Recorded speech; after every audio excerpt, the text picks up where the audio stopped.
Assalamualaikum warahmatullahi wabarakatuh. Pemirsa yang saya hormati, saya akan menceritakan sebuah kisah yang kisah tersebut saya ambil dari cerita guru saya.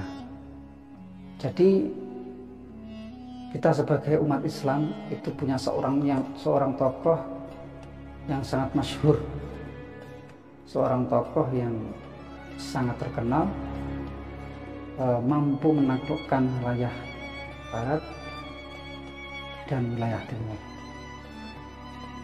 Beliau disebut dalam Al-Quran sebagai Dzulqarnain, Raja Dzulqarnain. Satu riwayat mengatakan bahwa beliau ini waliyun min awliyaillah, jadi seorang kekasih Allah. Satu riwayat yang lain mengatakan bahwa beliau ini adalah salah satu dari nabi-nabi Allah. Terlepas dari hal tersebut, kemudian guru saya menceritakan bahwa suatu hari Raja Dzulqarnain ini dalam perjalanan bersama dengan prajurit-prajuritnya, karena beliau adalah seorang penakluk.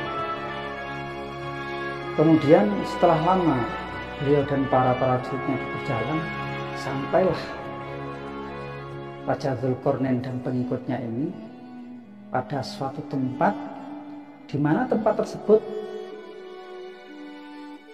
berbeda dengan tempat-tempat yang kemarin-kemarin beliau lewati. Di tempat tersebut itu matahari minim sekali, sangat minim sekali, sehingga ketika memasuki wilayah tersebut itu seperti halnya beliau itu berada pada waktu malam hari. Padahal tidak seperti itu. Padahal waktunya ya normal saja.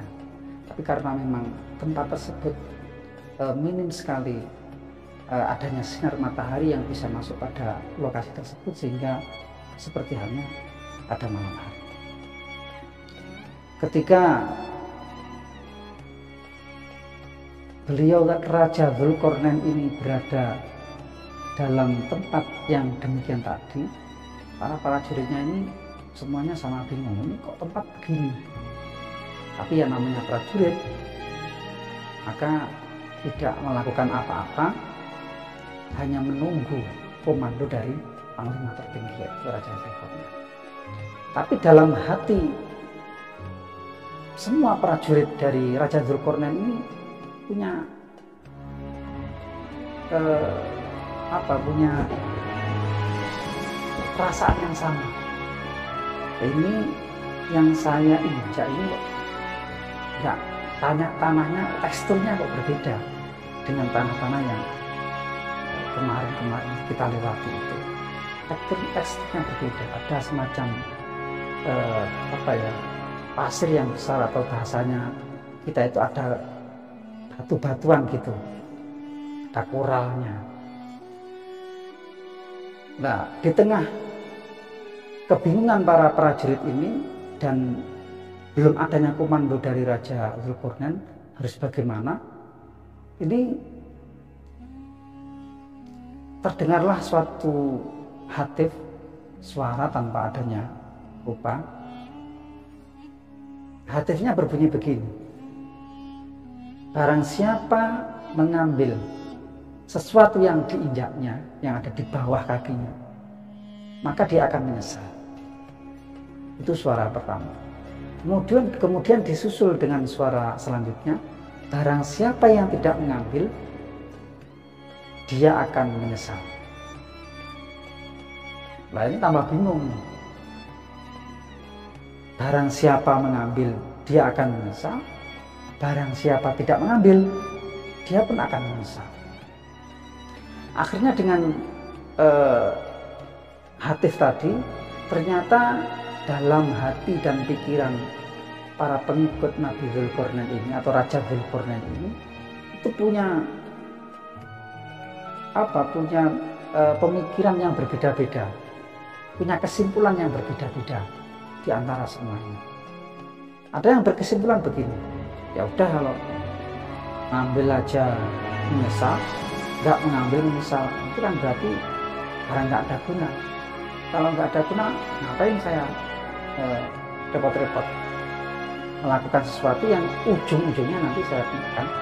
Sudah saya nggak ngambil aja. Ada yang mempunyai pemikiran seperti itu. Ada juga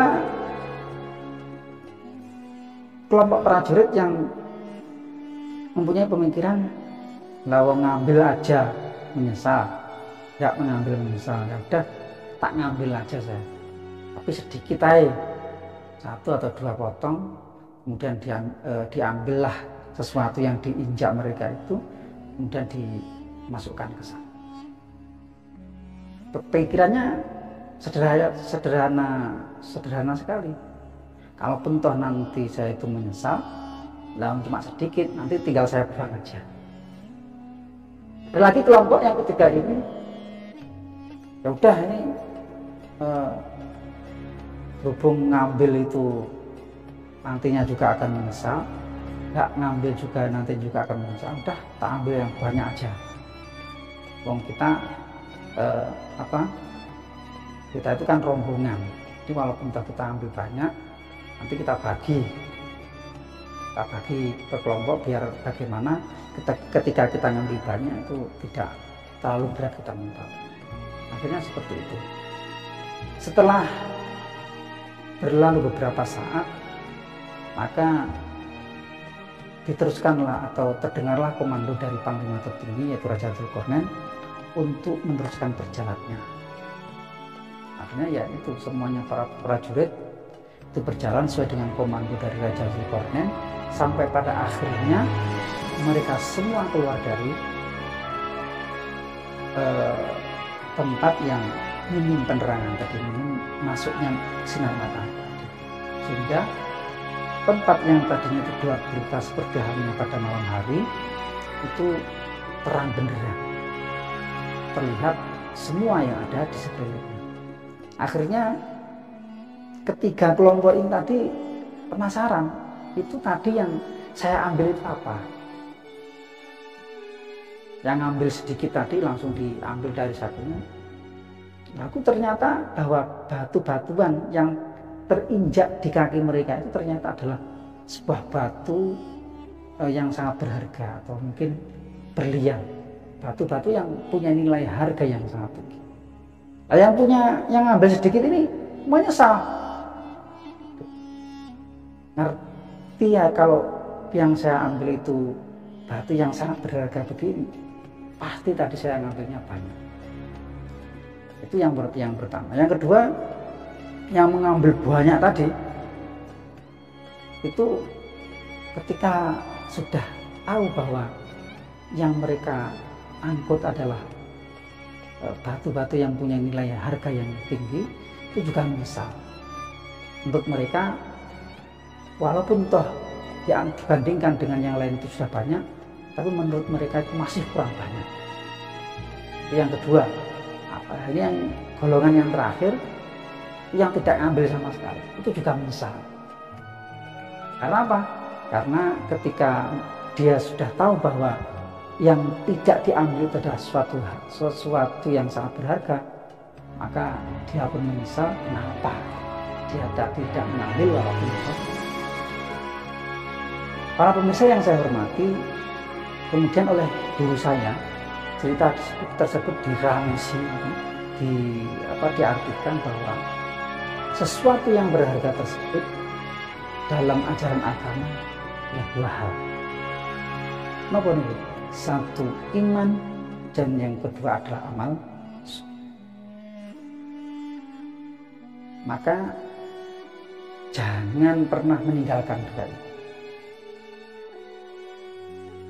Orang yang mempunyai iman yang kuat sempurna, kemudian beramal soleh, itu nanti ketika dia meninggal, dia pun merasa bahwa itu kurang. Karena apa? Karena apa yang dia lakukan, dia usahakan, dia bekerja keras ketika waktu di dunia, ternyata pahalanya itu lebih dari yang dia bayangkan. Apalagi yang tidak melakukan sama sekali, tidak punya iman, tidak punya amal soleh. Maka ketika melihat saudara-saudara mereka menikmati hasil jerih payah mereka ketika di dunia, penyesalanlah yang akan dia dapatkan. Penyesalan kalau di dunia masih bisa diperbaiki, tapi kalau sudah di akhirat, penyesalan berat apapun, penyesalan sekuat apapun, penyesalan sebanyak apapun tidak akan bisa menolong mereka. Maka jagalah, perbaikilah iman dan perbanyaklah amal soleh kita. Assalamualaikum warahmatullahi wabarakatuh.